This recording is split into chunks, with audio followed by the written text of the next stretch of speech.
চিকিৎসা করতে পারতেন।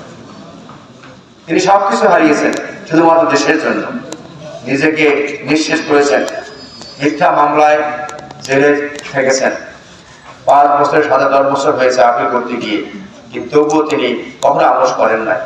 আমরা কি হারিয়েছি তার তুলনায়?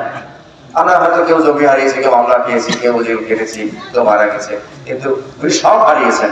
সব হারিয়েও একজন নিরসতা মানুষ, মহিলা হয়েও গৃহবধূ থেকে আজকে যে পর্যায়ে পৌঁছে গেছেন, তার কারণে তিনি বাংলাদেশের গণতন্ত্রের মাথা হিসেবে স্বীকৃতি পেয়েছেন। এত কিছু, সবকিছু বাংলাদেশের মাটির জন্য, মানুষের জন্য, দেশের জন্য, জনগণের জন্য। ডাক্তার বলেছিলেন, আমি নিজে কানে শোনা, এটা বিএনপি অফিসে বসে, মানে গুলশানে অফিসে, চেয়ারপারসন অফিসে বসে শোনা। ডাক্তার বলেছিলেন যে 6 বার তিনি মৃত্যুর মুখে পতিত হয়েছেন